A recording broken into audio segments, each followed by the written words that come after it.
ہمارے صوفیہ فرماتے ہیں جو محبت حسین میں، محبت اہل بیت میں آنسو بہائے اللہ تبارک و تعالی پھر اسے دنیا میں بھی دنیا کے غموں سے رونے سے بچا لیتا ہے، اور انشاءاللہ قیامت میں بھی وہ غمگین ہونے سے محفوظ ہو جائے گا۔ السلام علیکم ورحمۃ اللہ تعالی وبرکاتہ۔ امید ہے آپ سب خیریت سے ہوں گے۔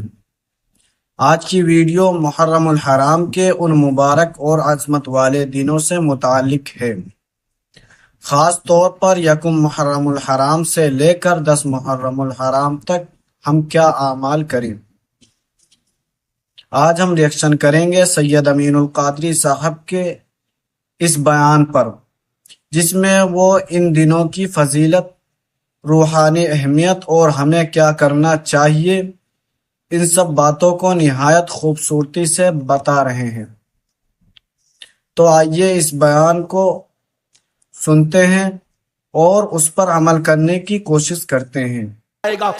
کل 8 محرم، 9 محرم، 10 محرم آپ حضرات عبادتوں کا سلسلہ جاری کریں، غریبوں کو صدقہ دیں، یتیموں کی مدد کریں، شربت کا اہتمام کریں، نیاز کا اہتمام کریں۔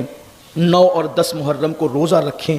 اس روزے کی بڑی فضیلت ہے کہ جو عاشور کا روزہ رکھتا ہے اللہ تعالیٰ ایک روزے کے بدلے میں اس کو 1 سال کے روزے کا ثواب عطا فرماتا ہے، یا اس کے 1 سال کے گناہ معاف کیے جاتے ہیں۔ اس لیے روزوں کا اہتمام کریں۔ خواتین سے بھی گزارش ہے کہ 9 اور 10 محرم کو ضرور روزہ رکھیں، ان راتوں میں عبادتوں کا اہتمام کریں۔ صلی اللہ علیہ وآلہ وسلم مختصر درود شریف ہے، درود شریف پڑھیں۔ جو لوگ اب تک نماز نہیں پڑھتے وہ نماز کے پابند بنیں، شروع کریں۔ جس عبادت کو بچانے کے لیے کربلا کے تاجدار نے قربانی دی ہے، آپ اس عبادت کی طرف آئیں۔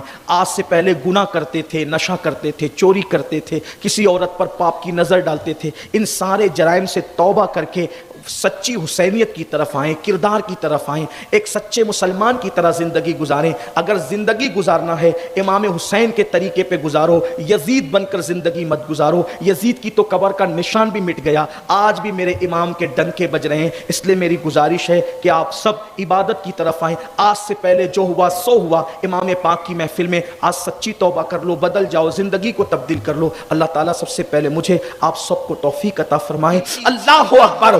اور اتنا ہی نہیں بلکہ ہمارے صوفیہ فرماتے ہیں جو محبت حسین میں، محبت اہل بیت میں آنسو بہائے اللہ تبارک و تعالی پھر اسے دنیا میں بھی دنیا کے غموں سے رونے سے بچا لیتا ہے، اور انشاءاللہ قیامت میں بھی وہ غمگین ہونے سے محفوظ ہو جائے گا۔ اس لیے کہ جس کے ساتھ محبت ہوگی قیامت میں اسی کا ساتھ نصیب ہوگا۔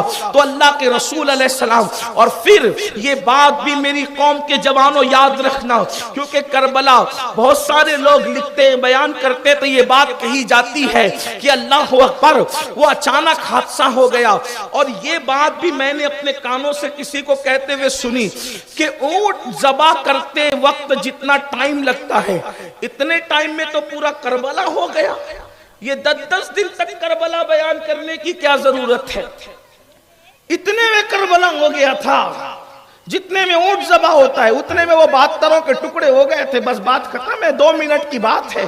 لیکن آپ کو پتا ہونا چاہیے سیرت النبی کے بعد سب سے زیادہ اگر کوئی عنوان دنیا میں لکھا گیا ہے تو اسے کربلا کہتے ہیں۔ اگر وہ اتنا ہی مختصر ہے کہ اونٹ ذبح ہونے اتنا ہو گیا تھا اور وہ جا رہے تھے اور ان کو چند لوگوں نے پکڑ کے مار ڈالا اور ختم کر دیا، قصہ تمام ہو گیا، یہ بات میں اپنی طرف سے نہیں کہہ رہا ہوں، ہمارے سینے چھلنی ہوتے ہیں اس سے، لوگوں کو تکلیف ہوتی ہے کہ ہم کیوں یہ بات کرتے ہیں۔ ہم کہتے ہیں لوگ یہ بات کیوں کرتے ہیں؟ آخر نواز رسول کی شہادت کو ہلکا کرنے کی کوشش کیوں کی جا رہی ہے؟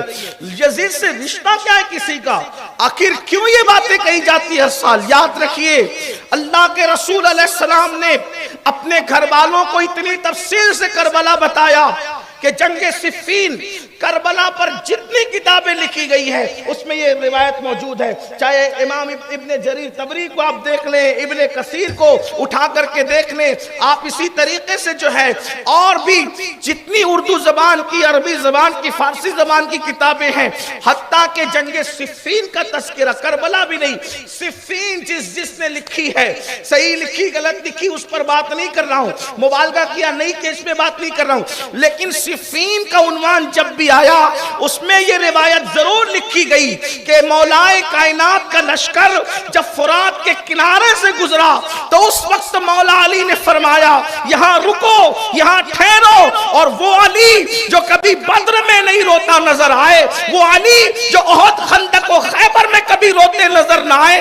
اس علی کو دیکھا گیا کہ فرات کے کنارے اتنا روئے کہ آنسوؤں سے داڑھی تر ہو گئی۔ لوگوں نے، ظاہر سی بات ہے جب کسی بہادر کو کوئی روتے ہوئے دیکھتا ہے تو لوگ حیرت کرتے یہ رو رہے ہیں۔ مولا مشکل کشا سے پوچھا گیا علی کیوں رو رہے ہو؟ کہتے ہو اس جگہ کو جانتے ہو، یہ کربلا ہے، کربلا۔ اور اتنا تفصیل سے رسول اللہ نے گھر والوں کو کربلا بتایا تھا کہ مولا علی نے اس دن کہا یہاں میرے حسین کے اونٹ بیٹھیں گے، یہاں ان کے خیمے لگیں گے، یہاں ان کے کجاوے رکھے جائیں گے۔ یعنی کربلا کتنی تفصیل سے غیب داں نبی نے اہل بیت کو بتایا تھا کہ اونٹ کے کجاوے کہاں رکھے جائیں گے زمین پر تک بتا دیا تھا، خیمے کہاں لگیں گے تک بتا دیا تھا، قبریں کہاں بنے گی تک بتا دیا تھا۔ اب بتائیں اتنی تفصیل سے جو واقعہ بتایا گیا ہو کیا وہ واقعہ معمولی ہے؟ اور وہ بھی کون ذات؟ محبوب رسول حضور علیہ الصلوۃ والتسلیم کہتے ہیں اللہ میں اس سے محبت کرتا ہوں حسین سے، اور جو اس سے محبت کرے تو بھی اس سے محبت کر۔ میرے آقا علیہ السلام فرماتے ہیں عرش کی دو تلواریں ہیں۔ اللہ کے رسول علیہ السلام فرماتے ہیں عرش کی دو تلواریں ہیں۔ تو کہا پوچھا کہ وہ دو تلواریں کون سی؟ تو فرمایا ایک تلوار کو حسن کہتے ہیں، ایک تلوار کو حسین کہتے ہیں۔ عرش کی تلوار ہے۔ پھر فرمایا جنت کی زینت ہے۔ زینت جنت کیا ہے؟ تو کہا حسن ہے، حسین ہے۔ کہاں تک کہ ان شہزادوں کی شان بیان کی جائے؟ اللہ کے رسول علیہ السلام کی گود میں آتے ہیں، چھلانگ لگا کر بیٹھتے ہیں، داڑھی کے اندر انگلیاں ڈالتے ہیں، جبریل امین حاضر ہیں تو جبریل امین عرض کرتے ہیں حضور آپ اس شہزادے سے محبت کرتے ہیں؟ جی بڑی محبت ہے حضور، اس کو شہید کر دیا جائے۔ حضور علیہ الصلوۃ والتسلیم امام حسین کا گلا چوما کرتے تھے۔ گلا، بچوں کی پیشانی چومی جاتی، حضور پیشانی بھی چومتے تھے، منہ چوما جاتا ہے منہ بھی، لیکن امام حسین کا گلا بھی چومتے تھے۔ لوگ کہتے تھے گلا چومنے کی وجہ کیا ہے؟ تو فرماتے ہیں اسی پہ خنجر چلے گا۔ جب یاد آتا ہے تو حضور گلا چومتے۔ یہ ہے محبوب ترین ہستی، اور ہمیں رسول اللہ کے محبوب بننے کا آسان طریقہ، اللہ کے محبوب بننے کا آسان طریقہ کیا؟ کہ حسین پاک سے سچی محبت کرو۔ حضور فرماتے جو اس سے محبت کرے گا وہ اللہ کا محبوب بن جائے گا۔ حب اللہ من حب حسینہ، وہ اللہ کا محبوب ہے جو میرے حسین سے محبت کرتا ہے۔ بلکہ ایک روایت یہاں تک بیان کی گئی، اللہ کے رسول علیہ السلام ایک دعوت میں تشریف لے جا رہے، ایک بچے کو بچوں میں کھیلتے دیکھا تو حضور علیہ السلام اس کو پیار کرنے لگے۔ صحابہ نے پوچھا حضور اس بچے سے کوئی خاص رشتہ ہے؟ کہا کوئی رشتہ نہیں ہے، بس یہ میرے حسین سے محبت کرتا ہے۔ میں نے دیکھا کہ میرے حسین کے پیروں کی مٹی کو یہ اٹھا رہا تھا تو میں نے دیکھا کہ یہ بچہ میرے لاڈلے سے پیار کرتا ہے تو میں نے اس سے پیار کیا، اور اتنا ہی نہیں قیامت میں اس کی بھی شفاعت کروں گا، اس کے ماں باپ کی بھی شفاعت کروں گا، کیونکہ میرے لاڈلے حسین سے پیار کرتا ہے۔ میرے پیارے آقا علیہ السلام کے پیارے دیوانوں، سیدنا ابو ہریرہ رضی اللہ تعالی فرمایا کرتے تھے، یہاں پھر ایک بات عرض کروں جو میں ہر سال کہتا ہوں، ہر جگہ کہتا ہوں، یہ کہ صحابہ نے اہل البیت سے جتنی محبت کی ہے آج اس کا ہم تصور نہیں کر سکتے۔ صحابہ سچے لوگ تھے، صاف دل لوگ تھے، حضور علیہ السلام نے ان کے دلوں کا تزکیہ کیا تھا، وہ پیور لوگ تھے۔ اللہ اکبر۔ تو حضرت ابو ہریرہ رضی اللہ تعالیٰ عنہ نے جس وقت حضرت سیدنا امام حسین کی جوتیاں سیدھی کی اور اپنی امامے کے شملے سے جو ہے وہ آپ کی جوتیوں کو صاف کیا تو اس وقت امام علی مقام نے آپ سے کہا آپ یہ کیوں کرتے ہیں؟ تو اس وقت حضرت ابو ہریرہ نے امام حسین کی پیشانی چوم کے کہا حسین ان کانوں نے زبان رسالت سے جو باتیں سنی ہیں اور آپ کی فضیلت جتنی میں جانتا ہوں واللہ اگر لوگ جاننے لگے تو آپ کو زمین پہ